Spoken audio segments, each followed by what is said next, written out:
तारीख थी 2 अक्टूबर। साल था 2017। जब एक महिला ने अपने प्रेमी के साथ मिलकर अपने पति, 3 बेटों और एक भतीजे की गला काटकर हत्या कर दी। 6 साल बाद मंगलवार को कोर्ट ने इस भयानक हत्याकांड पर अपना फैसला सुनाया। कोर्ट ने आरोपी महिला और उसके प्रेमी को उम्र कैद की सजा सुनाई। इससे पहले सोमवार को इन दोनों पर आरोप साबित हो गए थे। कोर्ट ने आरोपों को देखते हुए अपना फैसला तय कर लिया, जिसे मंगलवार को सुनाया। 6 साल पहले हुए इस हत्याकांड ने पूरे राजस्थान को हिलाकर रख दिया। महिला ने जिस दर्दनाक तरीके से अपने पति और मासूम बच्चों की हत्या की थी, लोग उसे देखकर हैरान थे और इस हत्याकांड ने सभी को यह सोचने पर मजबूर कर दिया कि कोई मां इतनी बेरहम कैसे हो सकती है। पूरे मामले की सच्चाई जानने के लिए हमारी वीडियो को अंत तक जरूर देखें। राम राम दोस्तों, मैं हूं पंकज कुमार। क्राइम वाली बात चैनल में आपका स्वागत है। उससे पहले हमारी वीडियो को लाइक, चैनल को सब्सक्राइब और बेल आइकन को दबा लें ताकि हमारी वीडियो की नोटिफिकेशन आपको सबसे पहले मिल सकें। तो चलिए शुरू करते हैं। ये खौफनाक कहानी है अलवर के शिवाजी पार्क में रहने वाले एक साधारण से परिवार की। 1999 में बनवारी लाल शर्मा की शादी कठुवर के गारू गांव में रहने वाली tie commando coach Santosh Sharma उर्फ संध्या से हो जाती है। बनवारी लाल अलवर की एक फैक्ट्री में ऑपरेटर का काम करता था। परिवार की आर्थिक स्थिति ठीक नहीं थी। शादी के बाद दोनों के 3 बच्चे होते हैं।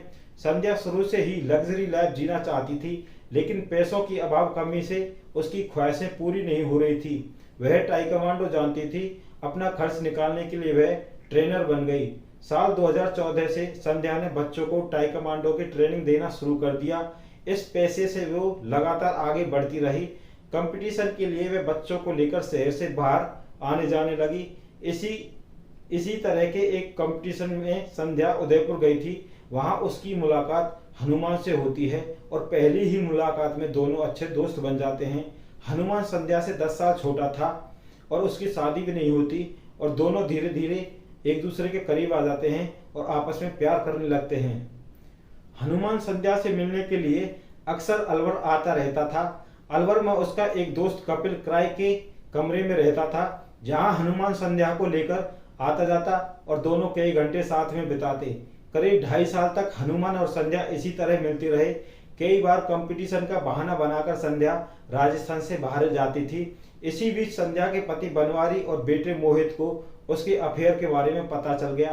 अफेयर की बात जब घर पर पता चली तो बनवारी संध्या के बाहर आने जाने पर रोक टोक करने लगा और उसका बेटा मोहित भी मां से सवाल जवाब करने लगा। ये सब संध्या को पसंद नहीं आ रहा था, जिसके बाद उसने ये सारी बात अपने प्रेमी हनुमान को बताई। दोनों को लगने लगा कि अब उनका मिलना आसान नहीं होगा, जिससे वो परेशान होने लगे।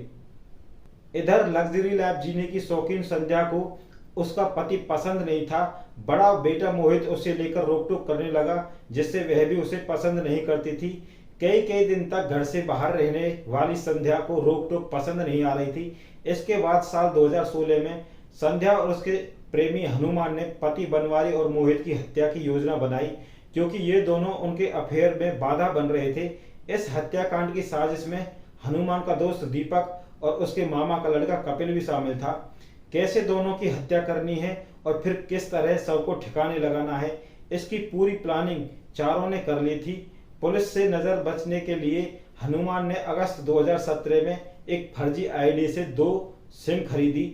एक सिम उसने अपने पास रखी और एक सिम उसने संध्या को दे दी। 30 सितंबर 2017 को हनुमान ने 1200 रुपये में जानवरों को काटने वाला एक छुरा ऑनलाइन ऑर्डर करके मंगाया और एक छुरा बाजार से खरीद लिया। पुलिस को कोई सबूत नहीं मिल सके, इसलिए उसने बाजार से ग्लव्स भी खरीद लिए। योजना के अनुसार संध्या, उसके प्रेमी हनुमान, दीपक और कपिल ने तय किया कि बनवारी लाल और मोहित की हत्या 2 अक्टूबर की रात को करेंगे। हत्या के लिए हनुमान 2 दिन पहले ही अलवर आ गया। योजना के तहत हत्या से पहले पूरे परिवार को नींद की गोलियां खिलाई जानी थी। संध्या ने रात के खाने के समय रायते में मिलाकर सभी को नींद की गोलियां खिला दी। संध्या लगातार हनुमान से फोन पर बात करती रहती थी और एक मिनट की जानकारी हनुमान को देती रहती थी। 2 अक्टूबर की रात करीब 1 बजे हनुमान, कपिल और दीपक संध्या के घर पहुंचते हैं। संध्या गेट खोलकर तीनों को अंदर बुलाती है। इसके बाद संध्या हनुमान को बताती है कि बनवारी और बच्चे नीचे के कमरे में सो रहे हैं। हनुमान अपने साथियों के साथ कमरे में पहुंचता है। हनुमान ने सबसे पहले बनवारी का गला काटा और उसके साथियों ने शरीर पर चाकू से एक के बाद एक कई वार किए। इसके बाद उसने मोहित का गला काटा। संध्या ये सब सीढ़ियों से खड़ी होकर देख रही थी। संध्या ने पुलिस को दिए अपने बयान में कहा था कि वह सिर्फ मोहित और बनवारी को ही मारना चाहती थी, लेकिन हनुमान ने सभी का गला काट दिया और उसके दोनों साथियों ने पांचों पर चाकुओं से इतने वार किए कि सभी की मौके पर मौत हो गई। इधर हत्या के बाद तीनों हत्यारे संध्या की स्कूटी लेकर फरार हो गए और वह उसी कमरे में लाशों के पास बैठी रही। करीब 6 घंटे उसने इसी तरह बिताए और फिर सुबह 6 बजते ही चिल्लाना शुरू कर दिया। उसने हत्या का आरोप ससुराल पक्ष के लोगों पर डाल दिया। हत्या की सूचना जब पुलिस को मिली तो पुलिस के साथ कई बड़े अधिकारी वहां पहुंचे और कमरे का नजारा देखकर हैरान रह गए। संध्या ने पुलिस से कहा कि ससुराल वालों से एक जमीन का विवाद चल रहा था, जिसके कारण पूरे परिवार को मार दिया। जब पुलिस ने अपनी जांच शुरू की तो हनुमान, दीपक और कपिल के बारे में जानकारी मिली।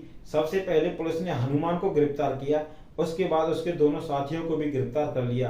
पुलिस ने जब संध्या से पूछताछ की तो वह उल्टे सीधे जवाब देकर पुलिस को गुमराह कर रही थी, लेकिन हनुमान से पूछने पर हनुमान ने अपना मुंह खोल दिया, जिसके बाद संध्या कुछ नहीं कर पाई। इसके बाद पुलिस ने संध्या को भी गिरफ्तार कर लिया।